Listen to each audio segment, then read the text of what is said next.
Has Dearborn, Michigan become a de facto no-go zone in America where Sharia blasphemy laws against Christian proselytizing must be followed? Is it a place where Muslim violence and intimidation replaces tolerance and pluralism? Watch this United West investigation and you be the judge.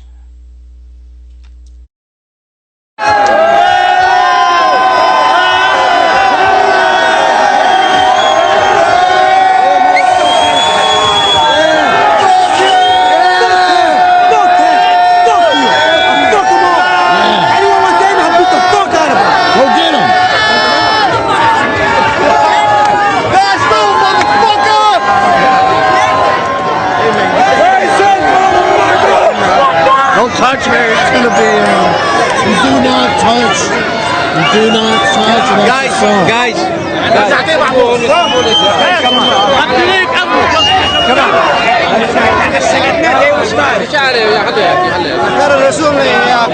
Where is this?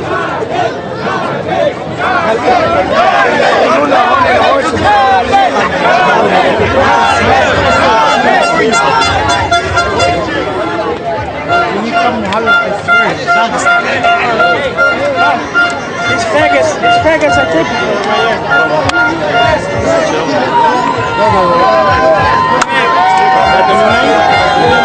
Put that camera on my fucking face.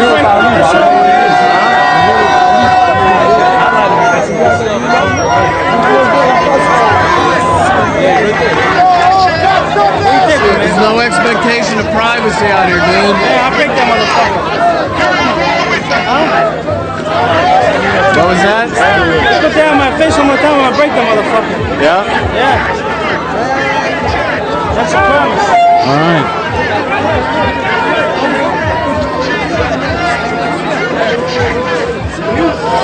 Let's go, man. Let's go, get that camera out of my face.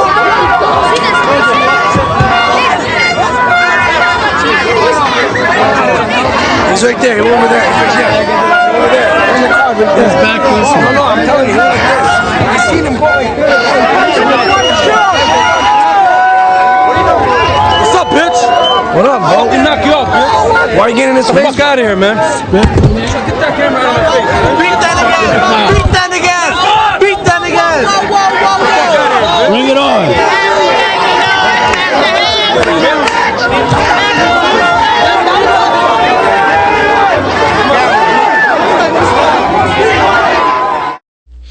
At the sentencing phase of the trial, despite the video evidence of the assault, Mohammed Bazi pled not guilty, demanding a jury trial.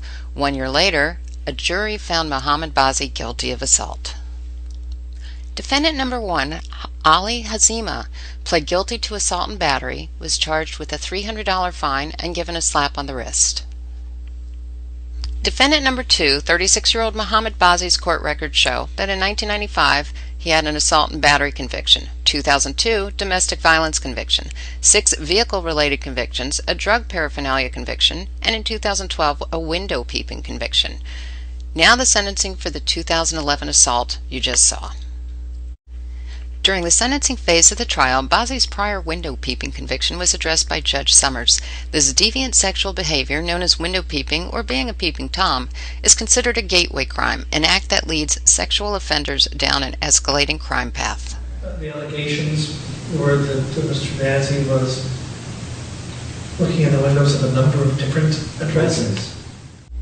For a good laugh, pay close attention to what Judge Summers said police found in Mohammed Bazi's pants pockets. Lotion in one pocket, a wad of toilet paper in the other pocket, and peeping in windows that are not associated with you gives the court a pretty fair idea of what's going on with Mr. Bazi. I understand what the plea is. Fine is $500, that's the maximum. Court costs $100. Probation goes along with the other cases.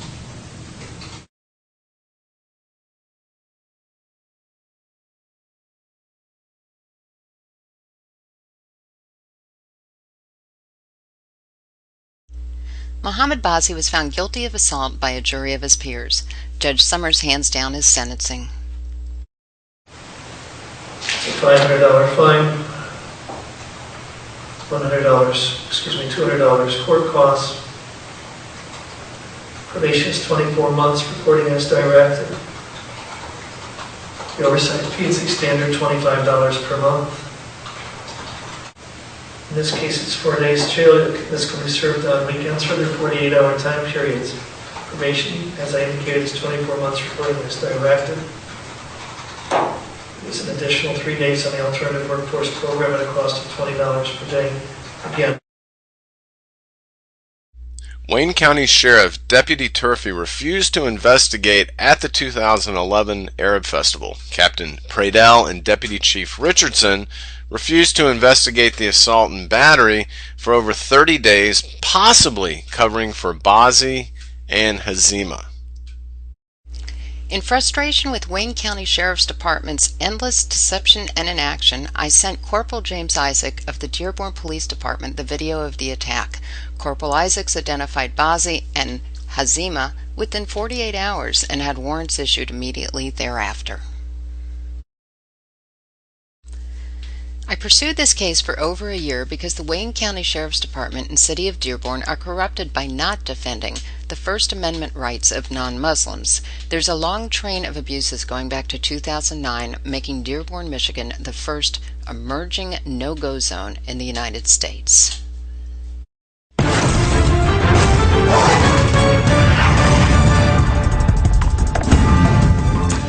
Dearborn, Michigan again, and just to give some background and context here, this is the center of the Islamic community in all of North America, one of the largest Muslim diasporas in the entire world. A Muslim has been charged with attempted murder for trying to run down a Christian protester. Frankly, I'm not surprised. Tom Trento is president of the United West, an organization that monitors Islamic extremism. So welcome back to the show. Now, I'm not surprised this happened. I'm rather surprised that anyone's actually been charged. Michael, it's amazing what's going on in Dearborn, Michigan, which is the new no-go zone for Sharia-compliant Islam. No Americans allowed in Dearborn unless you follow their rules. Crazy stuff developing, and we got a lot of information for you today. Yeah, let's have it.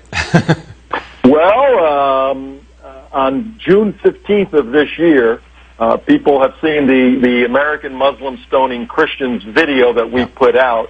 And I think it's over 1 million hits, and we are inundated with anger from America, from around the world. Michael, every single country, 200 countries, somebody in every single country has watched that video. That was June 15th. It was filmed 2012. On June 17th, Father's Day, at the Islamic Center of America in Dearborn, the largest mosque in the country on Ford Road, that same small group of Christian missionaries, street preachers, provocateurs, if you will, went to the mosque on Sunday, Father's Day, to preach a Father's Day sermon. They were standing outside. People came out of the mosque yelling and screaming at them, and they were on public property, but they weren't in the Wayne County area of jurisdiction. They were in the Dearborn Police Department jurisdiction.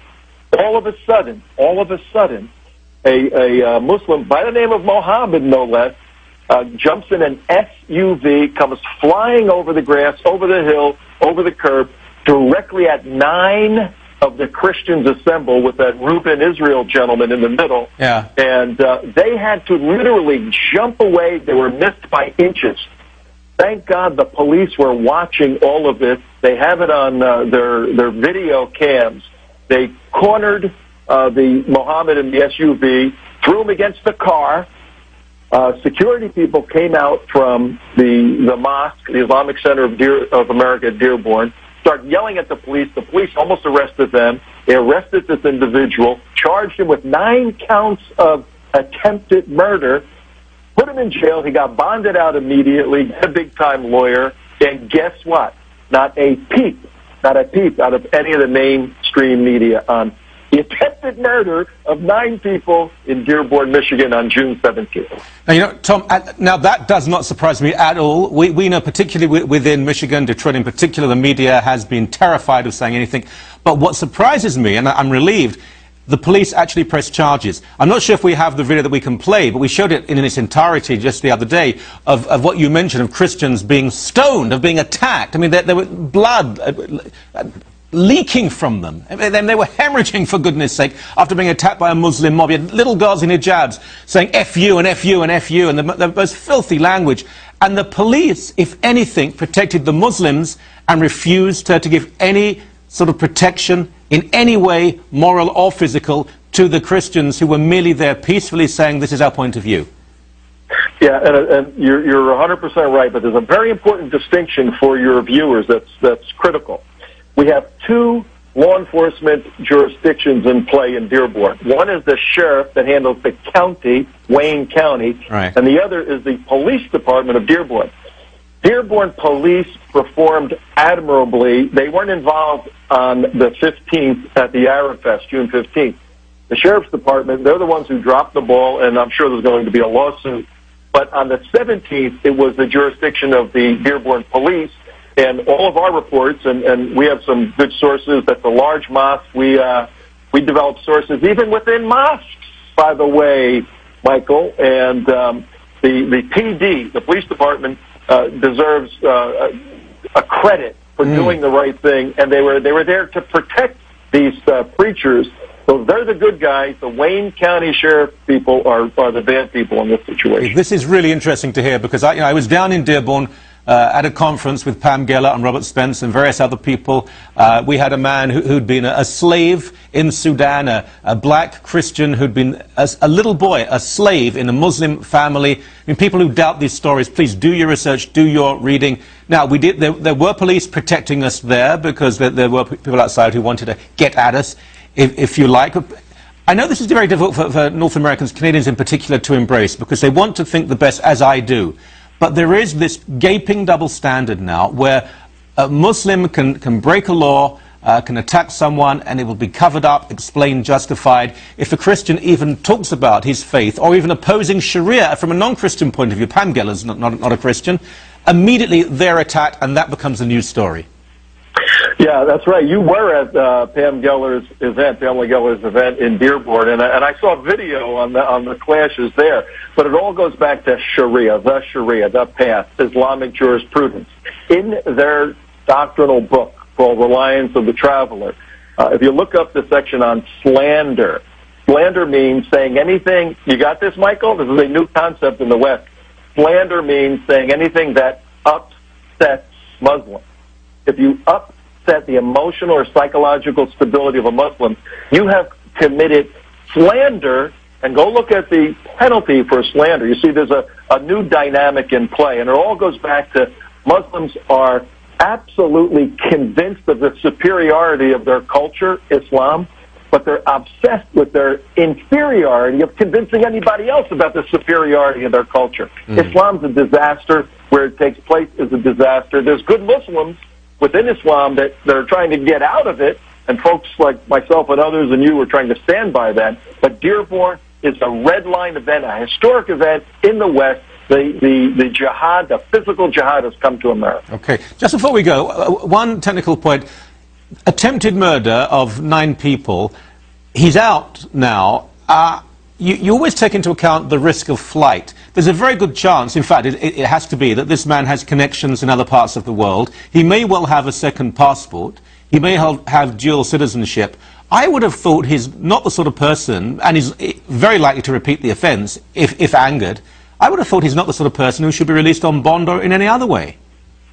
Not only should he not have been released on bond or have a gigantic bond, but this guy needs to be watched because he is de facto a flight risk. And where is President Obama on this? When Harvard, when a cop knocks on a door, the president's having beer parties and trying to bring everybody together. 9 American citizens in Dearborn were almost killed by a Muslim. Where's the president speaking out? Where's his anger, his righteous indignation? He's silent, and he's complicit, and he's collaborating with the Brotherhood on this. This is horrible. We'll have you back on the show, sir. I promise you, and I promise the viewers that we'll have you back on the show. Thank you very much. Thanks, Michael. Have a great day. This United West investigation makes it very clear. In conclusion, Dearborn, Michigan is America's first Sharia-compliant city where non-Muslims may have lost their freedom of speech.